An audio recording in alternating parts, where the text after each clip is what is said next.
So I play Maylene. I play JR's wife, and then I get into a car accident and something bad happens and I come back as a guardian angel. I didn't actually share a scene with Eric Roberts in this movie, but I worked with him before, and it was just great to be back on a movie set with him. He's an incredible actor. Of course, Jesus Garcia, who's the director, writer, producer of the movie. It was great to work with him. I got to do a couple of scenes with him.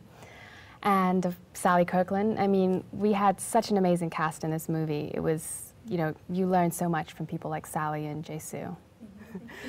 Well, like I said, it was a very different experience to be working in a town like Helper, Utah. And I have to say, the first couple of days was very tough. The whole town, there was definitely some kind of spirit thing going on. The first house that I stayed in, I swear, was haunted. And I didn't sleep very well, I had a few incidents, so I had to move, and actually ended up living with a couple that lived in Helper. They were a family, and from that point onwards, it was great. We lived like we lived in a small town, and I didn't have that many days of filming, thanks to our wonderful director. He didn't actually work me that hard, so I had plenty of time to discover the town, and we had a lot of fun. I loved it. I would love to go back. I still keep in touch with a family that we stayed with, Iona and Steve. We write to each other. I would love to go back. It's an incredible place. It has, like I said, there's definitely a vibe and an energy like nowhere else I've ever been.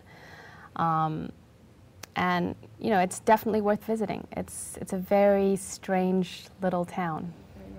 I think this was the most different, crazy experience of my whole entire life, not just in my movie career. I mean, everything that happened it was crazy. First of all, I felt like I'd stepped back in time.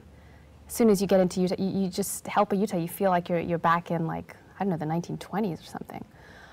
So that was different in itself. And then, like I said, the experience of the whole movie, the story of the Wayshower, just living through that experience was very different. Learning about the story of JR and the Wayshower, that, like I said, that was a big learning experience. And then living with a family in Helper, Utah, and just living their life. I was kind of like their little kid, their daughter that they never had. So that was a completely different experience. It wasn't like any other movie I've ever filmed. Evan was great. He really is. He was so dedicated, and he just worked so hard. We actually lived in the same house, so he would be pushing me to say, let's work on our lines, let's try something different, let's do this, let's do that. So it was great working with him, and he's very cute too.